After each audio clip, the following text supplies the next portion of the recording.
Hello दोस्तों, कैसे हो? आशा करते हैं सभी लोग ज़बरदस्त मस्त होंगे। तो इस वीडियो में यूपी पुलिस का प्रीवियस ईयर पुराना पेपर करवाने वाले हैं। आप लोगों को बता दें, उत्तर प्रदेश पुलिस ने अभी तक जितने पेपर करवाए हैं वो 18 शिफ्टों में करवाए हैं। कितने शिफ्टों में? 18 शिफ्टों में करवाए हैं। और एक प्रश्न में कितने आपके क्वेश्चन होते हैं? 150।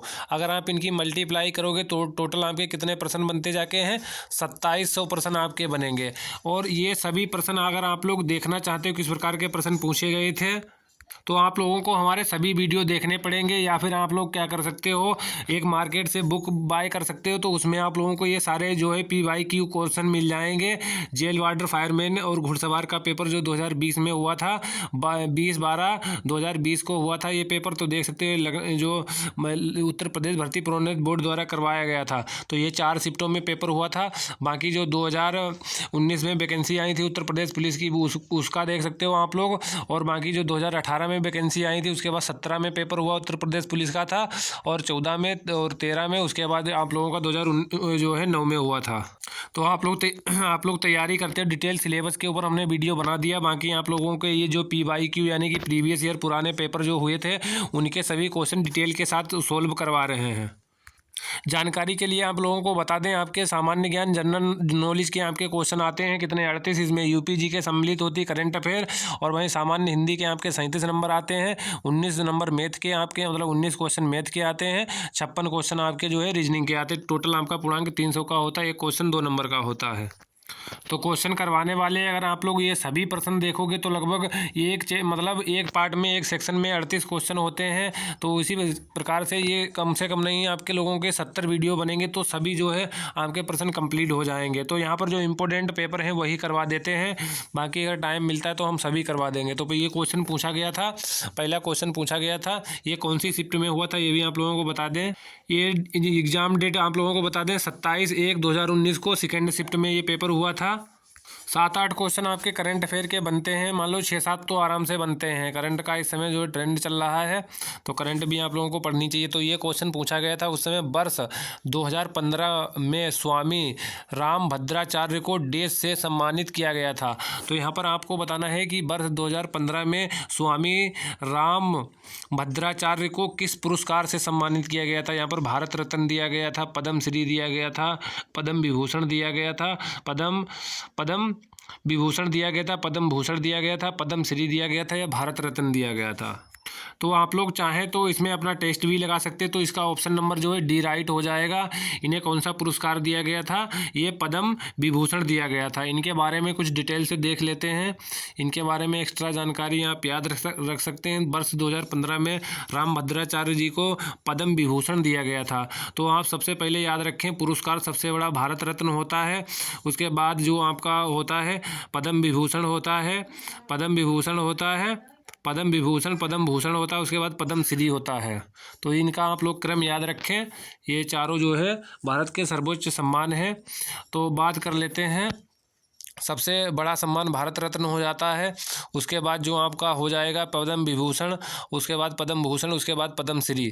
तो अब बात कर लेते हैं इनको जो है पुरस्कार का इनके बारे में जानकारी थोड़ा इकट्ठा कर लेते हैं। जगत गुरु जो है रामभद्राचार्य कौन है? एक विख्यात हिंदू ये धर्म गुरु है, धर्म गुरु है। इनके बारे में क्वेश्चन पूछा गया है।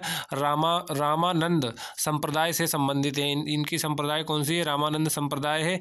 यह तुलसी पीठ के संस्थापक हैं, संस्थापक व अध्यक्ष हैं। ये तुलसी पीठ के अध्यक्ष व संस्थापक हैं। रामानंद संप्रदाय के जो से इनका संबंध है, और ये धर्म गुरु, हिंदू धर्म गुरु हैं। और अगर बात की जाए, इन्होंने क्या किया है? गीता रामायणम और श्री भार्गव राघवंशियम आदि रचनाएं की हैं। तो इनकी रचनाएं कौन कौन सी हो जाएंगी? गीता रामायणम और भार्गव राघवंशियम, ये इनकी 2 रचनाएं हो जाएंगी। नेक्स्ट दूसरा क्वेश्चन देख लेते हैं।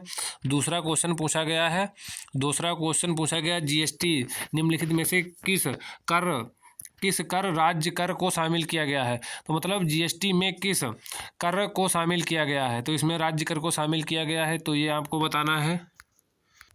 तो यहाँ पर आपका जो राइट आंसर हो जाएगा ऑप्शन नंबर ए हो जाएगा चुंगी। जीएसटी में निम्नलिखित में से किस कर राज्य कर को शामिल किया गया है? तो यहाँ पर जो हो जाए चुंगी को शामिल किया गया है। तो इसके बारे में थोड़ा देख लेते हैं। जीएसटी भारत में 1 जुलाई 2017 को लागू की गई थी। जीएसटी 1 जुलाई 2017 को लागू की गई थी। और जीएसटी का जो सबसे पहले किस देश ने जो है लागू की थी, तो ये फ्रांस हो जाएगा। ये भी आप लोग याद रख लें। तो ये क्या होता है, एक अप्रत्यक्ष कर होता है। कैसा कर है? जीएसटी अप्रत्यक्ष कर है जिसका उद्देश्य राज्यों के मध्य वित्तीय बाधाओं को दूर कर एक समान कर की व्यवस्था करना है। चुंगी मनोरंजन कर, central excise duty, service tax, VAT surcharge, सेंस आदि अप्रत्यक्ष करों की जीएसटी में शामिल किया गया है। तो आप लोग याद रखें, जो चुंगी कर होता है, मनोरंजन कर होता है, central excise duty service tax होता है, वेट होता है, सरचार्ज होता है और सेस होता है। ये क्या हो जाएंगे? ये अप्रत्यक्ष करों की जीएसटी में शामिल हैं। ये याद रखें आप लोग। नेक्स्ट देख लेते हैं। नेक्स्ट क्वेश्चन पूछा गया था, क्वेश्चन नंबर 3 पूछा गया था, विश्व स्वास्थ्य दिवस किस तिथि को मनाया जाता है? यानी कि विश्व पर्यावरण दिवस, विश्व स्वास्थ्य दिवस किस दिन मनाया जाता है? तो ये 7 अप्रैल हो जाएगा। विश्व स्वास्थ्य दिवस कब मनाया जाता है? तो विश्व स्वास्थ्य दिवस 7 अप्रैल आपका राइट आंसर हो जाएगा। नेक्स्ट क्वेश्चन है, क्वेश्चन नंबर 4 है। पूछा गया था नियॉन लैंप का आविष्कार देश के द्वारा किया गया था। तो यहाँ पर आपको बताना है कि नियॉन जो है लैंप है का आविष्कार किसने किया था? तो नियॉन लैंप का आविष्कार किसने किया था? तो इसमें आपको 4 ऑप्शन दिए गए हैं। नियॉन लैंप का आविष्कार किसने किया था? तो इसका जो राइट आंसर हो जाएगा, इसका आपका हो जाएगा जॉर्जेस क्लाउड ने किया था। किसने किया था? जॉर्जेस क्लाउड ने किया था। ये आप लोग याद रखें। इनसे संबंधित कुछ आप लोग जानकारी और देख सकते हो। नियॉन लैंप का आविष्कार जॉर्जेस क्लाउड ने किया था। कब किया था 1910 में किया था। यह एक छोटे आकार का गैस डिस्चार्ज लैंप है। इस लैंप में कांच की एक कैप्सूल होती है जिसमें नियॉन एवं अन्य गैसों कम दाब पर भरी होती हैं। इस लैंप से नारंगी प्रकाश निकलता है। नेक्स्ट क्वेश्चन नंबर 5 देख लेते। 5 में क्या है? डैश एक ऐसी छवि है जो प्राय फोरम और सामाजिक नेटवर्क में ऑनलाइन व्यक्ति का प्रतिनिधित्व करती है। तो इसका जो राइट आंसर हो जाएगा ऑप्शन नंबर सी सही हो जाएगा, अवतार। अवतार एक ऐसी छवि है जो प्राय फोरम और सामाजिक नेटवर्क में ऑनलाइन व्यक्ति का प्रतिनिधित्व करती है। तो इसका ऑप्शन नंबर सी सही था, राइट। तो एवेटर या अवतार किसी फोरम या सामाजिक network, social media, video game आदि में किसी ऑनलाइन व्यक्ति का विशेष प्रतिनिधित्व करने वाला आइकन या आकृति होती है। तो अवतार आजकल आप लोग फेसबुक चलाते होगे या व्हाट्सएप चलाते होगे, इसका एग्जाम्पल देख लेते हो तो काफ़ी लड़के वो लगा देते हैं, मतलब तुम्हें इमोजी जैसा लगेगा, उसी ही अवतार बोलते हैं। नेक्स्ट क्वेश्चन नंबर 6 है। अंडमान और निकोबार द्वीप समूह में स्थित इंदिरा पॉइंट निम्नलिखित में से किसके निकटतम है? तो किसके निकटतम है? तो सबसे पहले आप लोगों को तो पता होना चाहिए अंडमान और निकोबार द्वीप समूह पर स्थित इंदिरा पॉइंट। तो इंदिरा पॉइंट जो हो जाएगा निम्नलिखित किसके निकटतम है? तो सबसे पहले आप लोगों को इंदिरा पॉइंट आपको पता होना चाहिए, दक्षिण में है। तो यहाँ पर अगर आप लोग देखेंगे तो नेपाल तो सबसे ऊपर है, ये तो ऑप्शन ऑटोमेटिक कट रहा आपका है। मलेशिया देखेंगे और बांग्लादेश भी कट रहा है, इसका कोई संबंध नहीं है। अब आप लोगों के पास बचे हैं मलेशिया, इंडोनेशिया, इनमें से कौन सा चूज आप करते हैं? तो इसका जो राइट आंसर है ऑप्शन नंबर सी सही हो जाएगा। इंदिरा पॉइंट निम्नलिखित देशों के निकटतम है, तो ये आपका ऑप्शन नंबर सी हो जाएगा। अंडमान निकोबार द्वीप समूह का इंदिरा पॉइंट इंडोनेशिया के सबसे पास है। यह करीब 150 किलोमीटर दूर स्थित है। शेष देश अंडमान निकोबार से दूर हैं। इंदिरा पॉइंट को भारत का दक्षिणतम बिंदु कहते हैं। और सबसे दक्षिणी बिंदु जो दक्षिणतम बिंदु कौन सा हो जाएगा? इंदिरा पॉइंट एक ग्रेट निकोबार में स्थित है। वहीं उत्तरी पॉइंट की बात की जाए तो इंदिरा कॉल हो जाएगा, जो कि इस समय कहाँ स्थित है? तो आपका लद्दाख में हो जाएगा। नेक्स्ट क्वेश्चन नंबर 7 पूछा गया था। ब्यूनस आयरस किस देश की राजधानी है? तो आपको बताना है ब्यूनस आयरस किस देश की राजधानी हो जाएगी? तो ये अर्जेंटीना की हो जाएगी। ये भी आप लोग याद रख लें। और अभी अर्जेंटीना देश ने क्या किया है? अभी जो है अर्जेंटीना देश ने जो है ब्रिक्स में शामिल होने से मना कर दिया है। नेक्स्ट देख लेते हैं इनके और बाकी देश हैं उनकी आप लोग राजधानी देख लें। बोलीविया, बोलीविया की राजधानी क्या हो जाएगा? बोलीविया की राजधानी लापाज हो जाएगी। और वहीं देख लेते हैं सरकारी राजधानी लापाज है, सुक्रे संवैधानिक राजधानी है। वेनेजुएला कराकस राजधानी हो जाएगी इसकी। अर्जेंटीना की ब्यूनस आयरस हो जाएगी। ब्राज़ील की ब्राज़ीलिया। तो ये आप लोग याद रख लें, जो ये सभी देश जो दिए गए हैं ये सब किस में पड़ते हैं? तो दक्षिण अमेरिका महाद्वीप में ये पड़ते हैं सभी के सभी देश। नेक्स्ट क्वेश्चन नंबर 8 देख लेते हैं। क्वेश्चन नंबर 8 है, देश राष्ट्रीय उद्यान में सबसे अधिक एक सींग वाले गैंडे पाए जाते हैं। ये पता नहीं कितनी बार क्वेश्चन पूछा गया है, तो आप लोग रट लें इसे। ये पता नहीं एग्जामिनर क्यों क्वेश्चन पूछता है बार बार, कहीं नहीं कहीं ये टपका मिल जाएगा। कोई एग्जाम देख लो, एक सींग वाले सर्वाधिक गैंडे कहाँ पाए जाते हैं, इस प्रकार का आपको ये प्रश्न जरूर देखने को मिल जाएगा। तो नेक्स्ट देख लेते हैं। क्वेश्चन नंबर इसका सी हो जाएगा आप लोगों का। काजीरंगा राष्ट्रीय उद्यान ये कहाँ है? असम में है। तो विश्व में एक सींग वाले गैंडे के लिए प्रसिद्ध है, दुनिया में प्रसिद्ध है, इसलिए आपसे पूछा जाता है। तो असम के और भी आप राष्ट्रीय उद्यान याद रख लें। असम के एक मानस है, आप लोग याद रख लें, मानस हो जाएगा आपका। मानस राष्ट्रीय उद्यान असम में है। उसके बाद औरंग, ये भी आपका कहाँ हो जाएगा? औरंग, ये भी आप लोगों का कहाँ हो जाएगा? असम में हो जाएगा। तो काजीरंगा, मानस, औरंग ये राष्ट्रीय उद्यान असम के ही हैं। तो राष्ट्रीय उद्यान असम का एकमात्र राष्ट्रीय उद्यान जो गोलाघाट नौगांव जिले में स्थित है। अगर आप लोग याद रखना चाहो तो ये भी याद रख सकते हो, गोलाघाट नौगांव में स्थित है। वर्ष 1974 में इसे राष्ट्रीय उद्यान घोषित किया गया था। यह यूनेस्को द्वारा विश्व धरोहर सूची में शामिल है। तो ये भी याद रखें कि यूनेस्को द्वारा ये धरोहर सूची विश्व धरोहर सूची में भी शामिल है। तो देख सकते हो ये पेपर 2019 वाला है। काफ़ी लोग कमेंट करेंगे कि आज भी भारत की राजधानी पूछी जाती हैं, तो भाई आज भी पूछी जाती हैं। क्वेश्चन इजी भी एग्जामिनर डालता है और टफ भी डालता है। तो क्वेश्चन नंबर 9 पूछा गया था, इम्फाल किस भारतीय राज्य की राजधानी है? तो इम्फाल किस भारतीय राज्य की राजधानी हो जाएगी? तो ये मणिपुर की इम्फाल हो जाएगी। त्रिपुरा आप लोग देख सकते हो, त्रिपुरा और सिक्किम और नागालैंड, इसमें सभी ये जो है पूर्वी राज्य दिए गए हैं। तो इन सभी की आप लोगों को राजधानी पता होनी चाहिए। तो मणिपुर की इम्फाल हो जाएगी, नागालैंड की कोहिमा हो जाएगी, त्रिपुरा की अगरतला हो जाएगी और सिक्किम की गंगटोक हो जाएगी। तो इनकी सभी की राजधानी आप लोग याद रखें। आपकी जो है नागालैंड की कोहिमा हो जाएगी, त्रिपुरा की आपकी अगरतला हो जाएगी और सिक्किम की आपकी गंगटोक हो जाएगी। ये भी याद रखें। क्वेश्चन नंबर 10 पूछा गया था, भारत में निम्नलिखित में से कौन सा शहर कर्क रेखा से सबसे दूर है? तो सबसे दूर आपसे पूछा गया था। तो आप लोगों को बता दें, कर्क रेखा है भारत के बीचों बीच से गुजरती है। सबसे दूर आप लोगों का कौन सा हो जाएगा? ये आप लोगों का हो जाएगा किससे? ये भुवनेश्वर सबसे दूर हो जाएगा। अगरतला और रांची और गांधीनगर ये जो है ये नज़दीक हो जाएंगे। अगर बात कर लेते हैं तो भारत के 8 राज्यों से कर्क रेखा गुजरती है। किससे किससे गुजरती है? गुजरात, राजस्थान, मध्य प्रदेश, छत्तीसगढ़, झारखंड, पश्चिम बंगाल और त्रिपुरा, मिजोरम, इन सभी से गुजरती है। नेक्स्ट क्वेश्चन नंबर 11 देख लेते हैं। हॉर्नबिल महोत्सव निम्न में से किस राज्य में मनाया जाता है? तो इसका राइट आंसर हो जाएगा ऑप्शन नंबर ए, नागालैंड में मनाया जाता है हॉर्नबिल। तो बात कर लेते हैं इसके बारे में। इस महोत्सव का नामकरण ग्रेट इंडियन हॉर्नबिल पक्षी के नाम पर हुआ है। यह उत्तर पूर्वी राज्य नागालैंड का प्रसिद्ध त्यौहार है। यह नागा समुदाय की समृद्धि, संस्कृति एवं परंपराओं का एक कलात्मक प्रदर्शन है जो कि नागा समुदाय की विविधता को प्रदर्शित करता है। यह नागालैंड के स्थापना दिवस के उपलक्ष्य में मनाया जाता है। तो ये आपसे पूछा जाएगा कि नागा जो है हॉर्नबिल महोत्सव किस राज्य में मनाया जाता है। और ये पूछा जा सकता है, ये हॉर्नबिल जो है महोत्सव किसके लिए मनाया जाता है? तो ये पक्षी के लिए भी मनाया जाता है, क्योंकि ग्रेट इंडियन हॉर्नबिल पक्षी के नाम पर ये इसका जो है नामकरण हुआ है। वहीं नागालैंड के स्थापना दिवस के उपलक्ष्य में भी मनाया जाता है।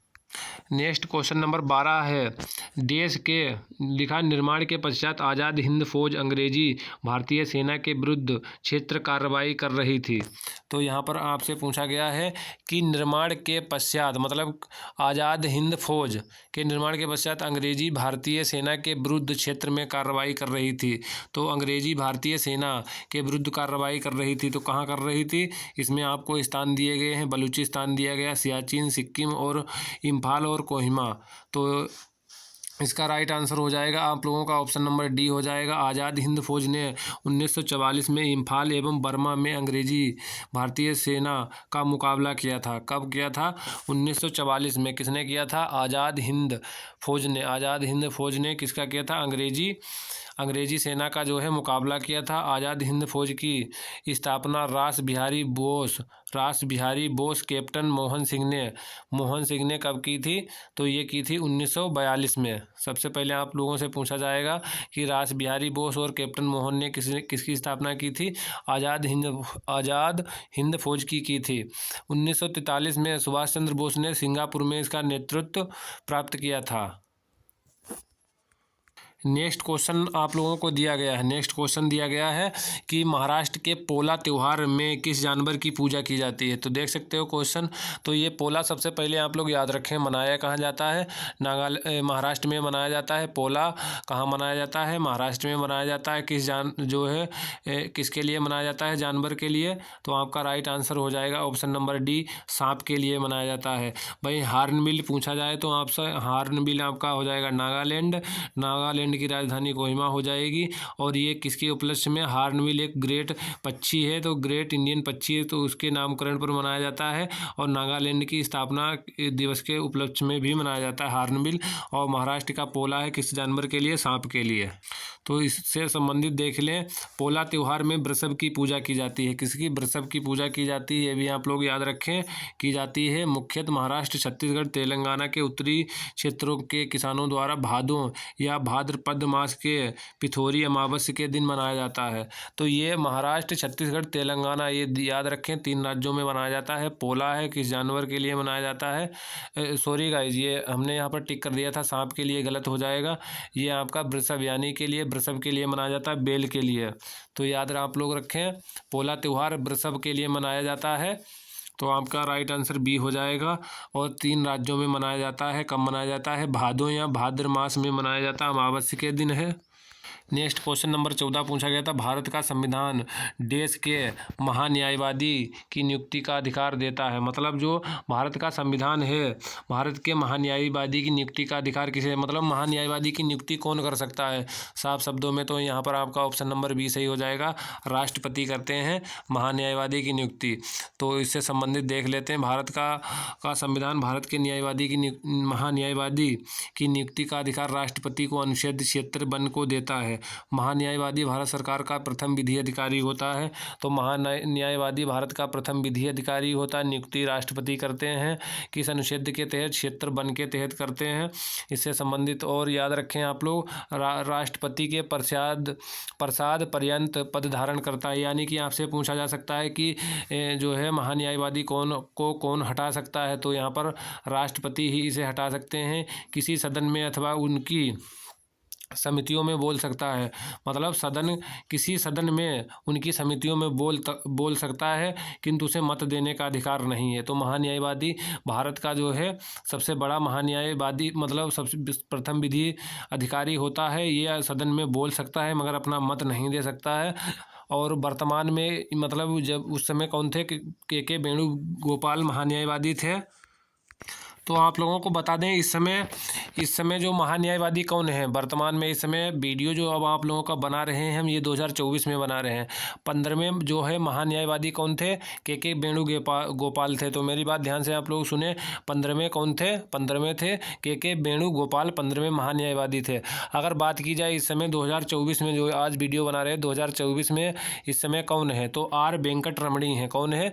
सबसे पहले आप लोग याद रखें कौन है? आर वेंकट रमणी। तो वेंकट रमणी, ये आर वेंकट रमणी हैं, ये भी आप लोग याद रखें। कौन है इस समय? ये 16वें नंबर के हैं महान्यायवादी।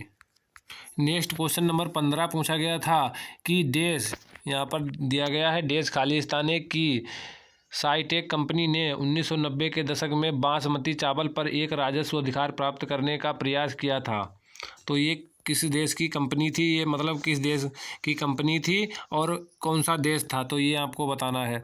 तो इसका जो राइट आंसर हो जाएगा ऑप्शन नंबर, तो इसका राइट आंसर ऑप्शन नंबर जो हो जाएगा ऑप्शन नंबर आपका सी सही हो जाएगा, यूएसए यानी कि संयुक्त राज्य अमेरिका। संयुक्त राज्य अमेरिका की साइटेक कंपनी ने 1990 के दशक में बासमती चावल पर एक अधिकार प्राप्त करने का प्रयास किया था।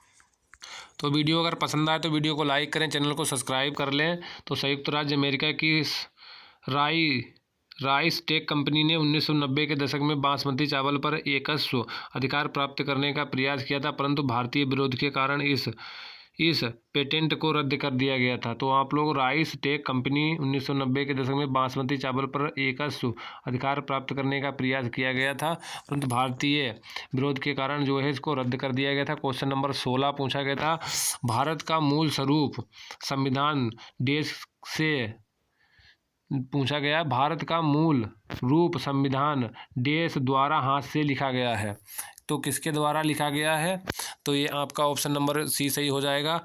प्रेम बिहारी नारायण रायजादा के द्वारा जो है मतलब सुलेख किया गया था, है हाथ से लिखा गया है। नेक्स्ट देख लेते हैं इसके बारे में जानकारी। 26 जनवरी 1950 को क्या हुआ? संविधान लागू हुआ। और क्या हो जाएगा? मूल भारतीय संविधान एक मुद्रित दस्तावेज नहीं है। तो मूल संविधान जो अपना है वो क्या है? एक मूल मुद्रित जो है दस्तावेज नहीं, यानी कि वो क्या है? एक मुद्रित दस्तावेज मतलब प्रिंटेड नहीं है। तो जैसे कि आजकल क्या होता है, हम लोग जो है कंप्यूटर से टाइप वाली किताबें पढ़ते हैं, तो उसमें ये क्या है? एक मुद्रित दस्तावेज नहीं, ये हाथ से लिखा गया था। तो प्रेम बिहारी नारायण रायजादा ने अपनी हस्तलिपि तैयार की थी तथा मतलब हाथ से लिखा था।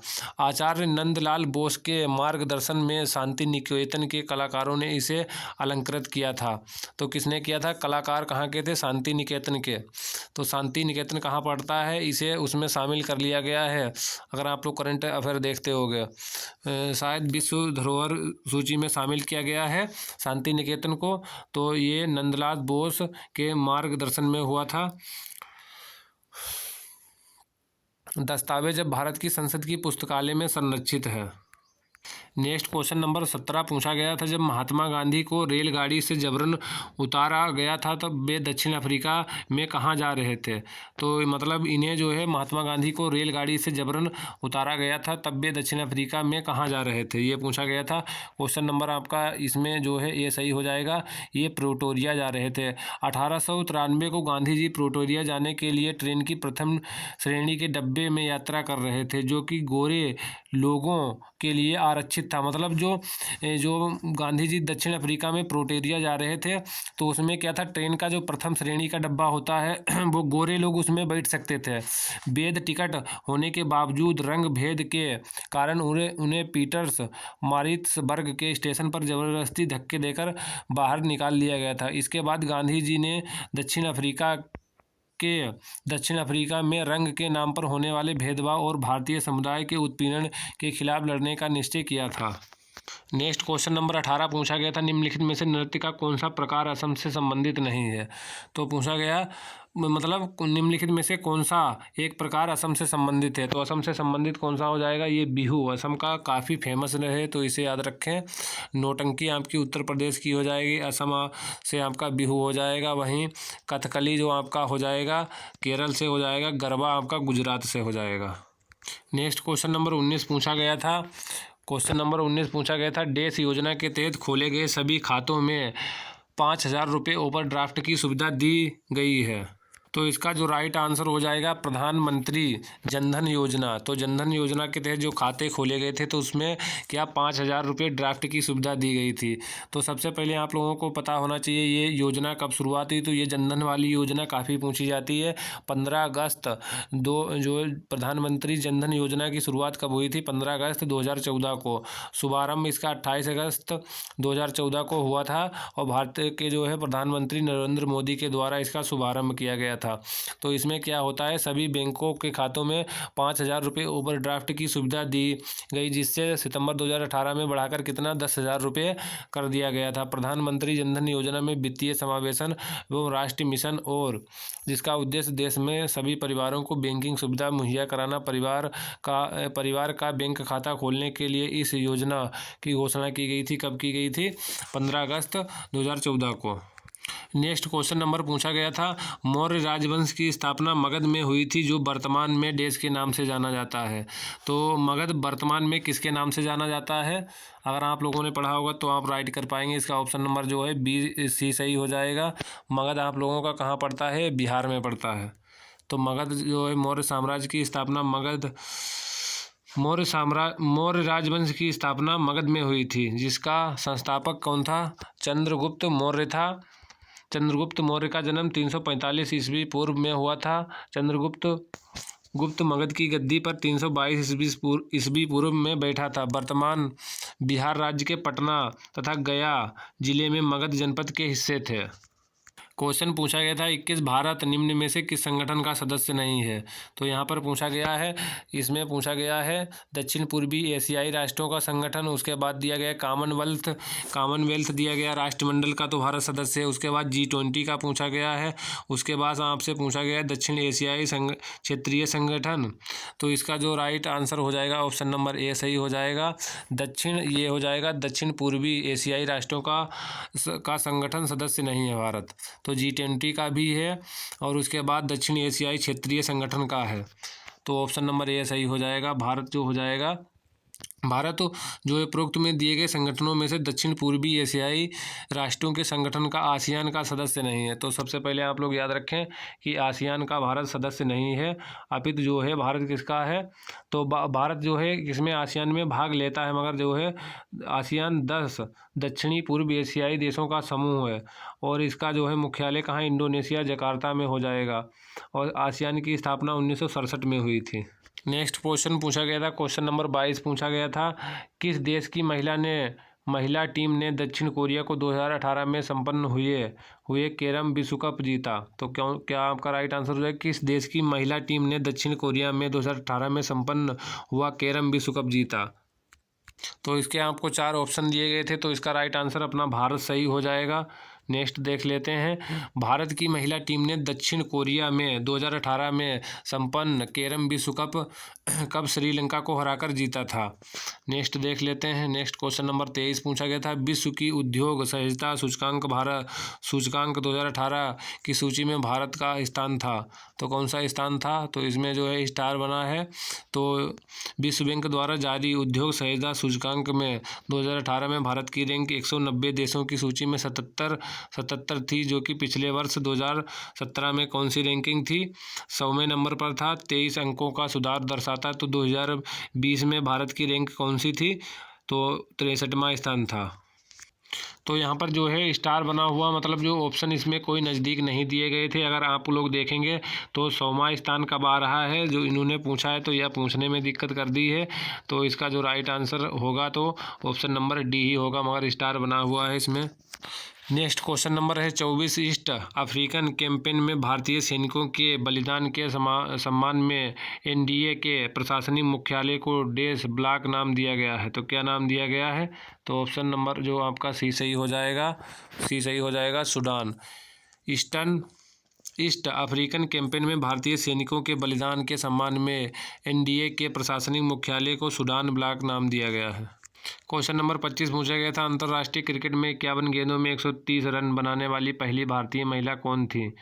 तो इसमें आपको ऑप्शन दिए गए, अंजलि भागवत दिया गया, हरमनप्रीत कौर दिया गया, अंजू बावी जॉर्ज दिया गया है, अनुराधा बिस्वाल दिया गया। तो आपका ऑप्शन नंबर जो हो जाएगा बी राइट होगा, हरमनप्रीत कौर हो जाएगा।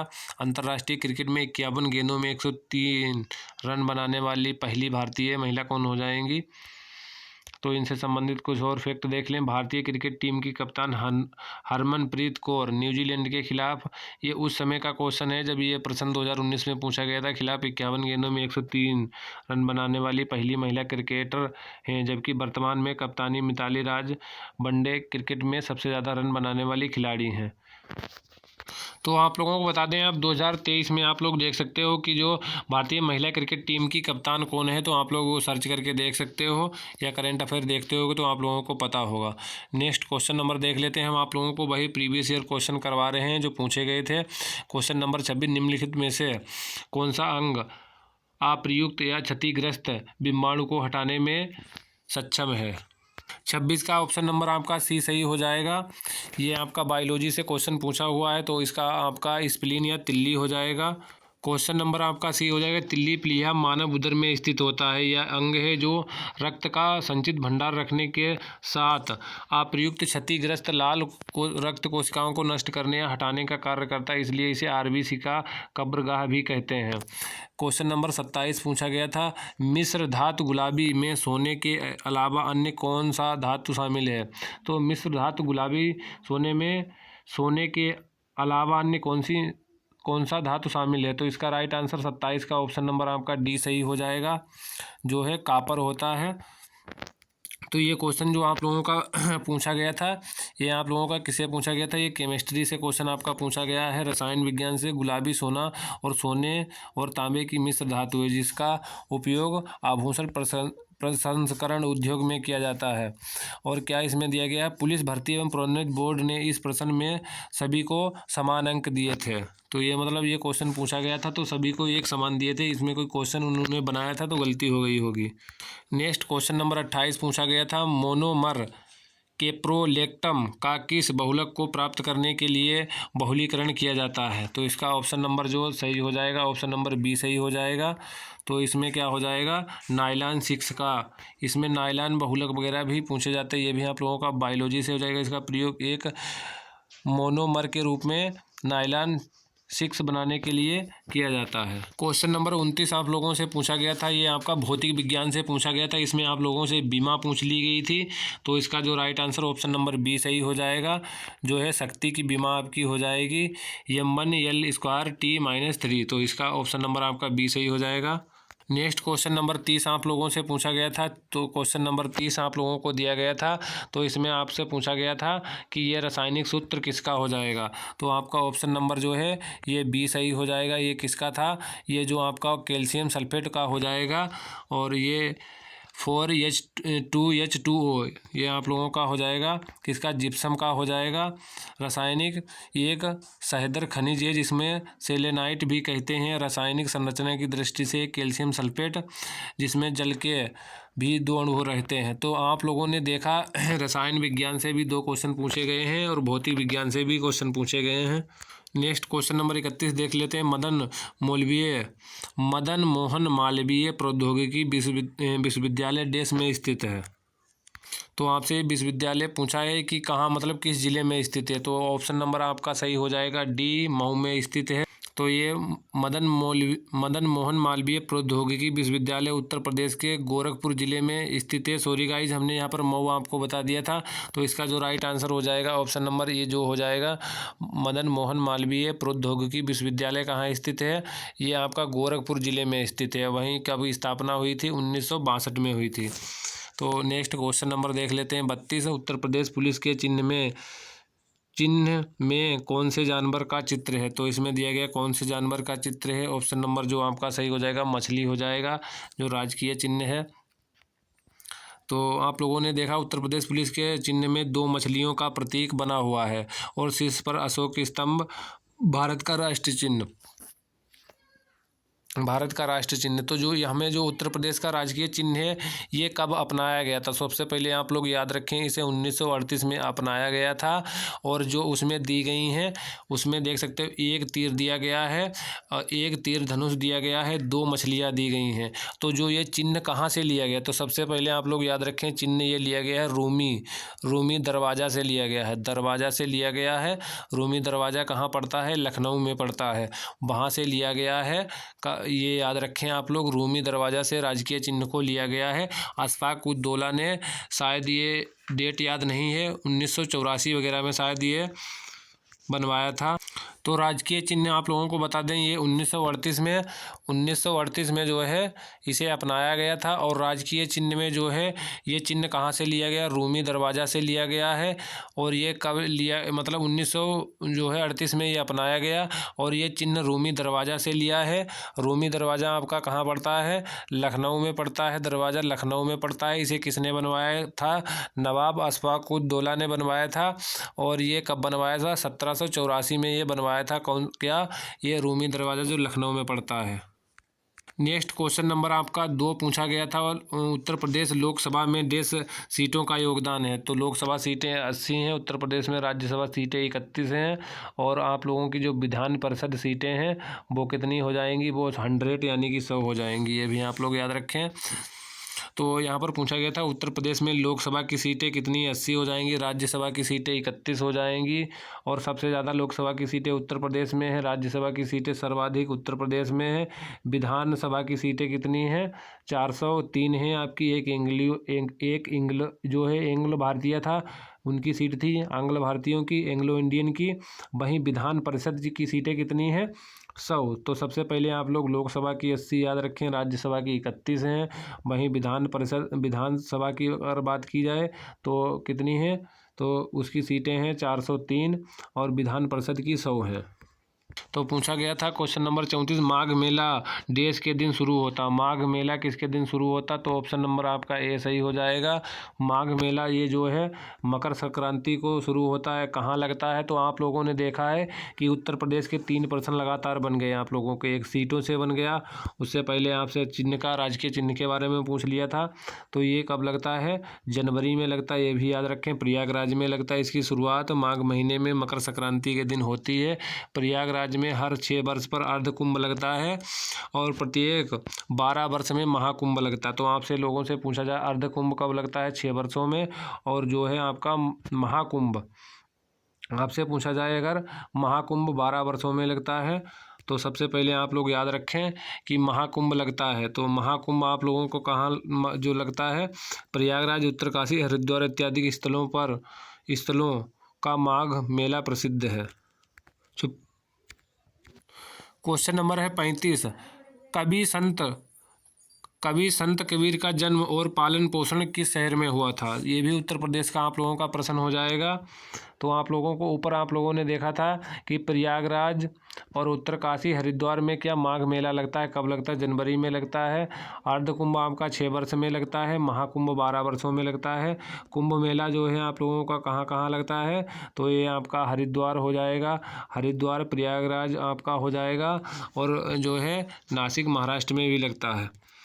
तो यहाँ पर कवि संत कबीर का जन्म और पालन पोषण किस शहर में हुआ था, तो ये आप लोगों का राइट आंसर हो जाएगा, ऑप्शन नंबर सी वाला हो जाएगा, वाराणसी में हुआ था। तो आप लोग याद रखें, यहाँ पर देख सकते हो 4 प्रश्न यूपी जीके से स्पेशल बन गए हैं। कबीर का जन्म 1440 में, ये विवादास्पद है, वाराणसी में हुआ था। एक विधवा ब्राह्मणी के गर्भ से लोक श्रुतियों के अनुसार हुआ था, परंतु उनका पालन पोषण नीरू और नीमा नामक जुलाहों ने किया था।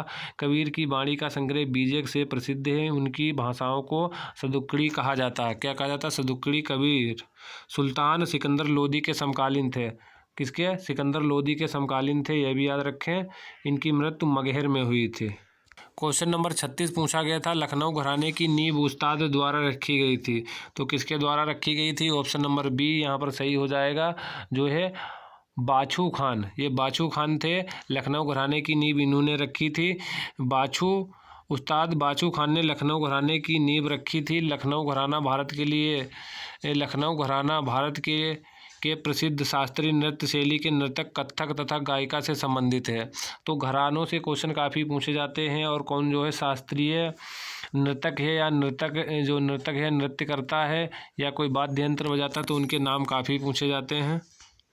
नेक्स्ट क्वेश्चन है, उत्तर प्रदेश पुलिस के आधिकारिक ध्वज में 2 रंग होते हैं, कौन कौन से होते हैं। तो उत्तर प्रदेश पुलिस के आधिकारिक ध्वज में कौन कौन से रंग होते हैं, तो ये रंग आप लोगों ने देखा ही होगा। कुछ इस प्रकार से एक बना होता है, आप लोगों ने इस प्रकार की लाइन खींची होती है, इधर कौन सा होता है और इधर कौन सा होता है, ये आपको बताना है इसमें। तो इसका जो राइट आप लोगों का ऑप्शन नंबर हो जाएगा, बी सही हो जाएगा। ऑप्शन नंबर जो है ब्लू हो जाएगा। तो कौन कौन से होते हैं रंग, लाल और नीला 2 रंग होते हैं उत्तर प्रदेश के पुलिस के आधिकारिक। तो यहाँ पर देख सकते हो 5 क्वेश्चन आप लोगों के यूपी पुलिस के स्पेशल, मतलब यूपी से हो गए, आपके यूपी जीके से हैं। नेक्स्ट क्वेश्चन नंबर 38 पूछा गया था। हमने आप लोगों को बताया कि 7-8 क्वेश्चन आपके यूपी जीके से बनने स्वाभाविक बात है, हर प्रश्न में देख लेना आप, और करंट के एक आध मिल जाएंगे। तो क्वेश्चन नंबर 38 और आप लोगों का यूपी जी जो है जीके ख़त्म हो जाएगी। जीके की जो भी क्वेश्चन 38 बनते हैं वो करवा दिए हैं। अमीर खुसरो द्वारा रचित कविता छाप तिलक सब चीनी किस भाषा में है, तो किस भाषा में, ऑप्शन नंबर जो आपका सी हो जाएगा, किस भाषा में है, जो है ब्रजभाषा में। अमीर खुसरो द्वारा रचित कविता छाप तिलक सब छीनी ब्रजभाषा में इन्होंने खड़ी बोली का आविष्कार किया है, अमीर खुसरो ने। तो उसके बाद ये आप लोगों के किसके क्वेश्चन पूछे गए थे? उसके बाद ये आप लोगों के मैथ के क्वेश्चन पूछे गए थे, 19 पूछे गए थे। तो इस वीडियो में इतना ही। वीडियो अगर पसंद आए तो वीडियो को लाइक करें, चैनल को सब्सक्राइब करें। उसके बाद आप लोगों का हिंदी का वीडियो आने वाला है।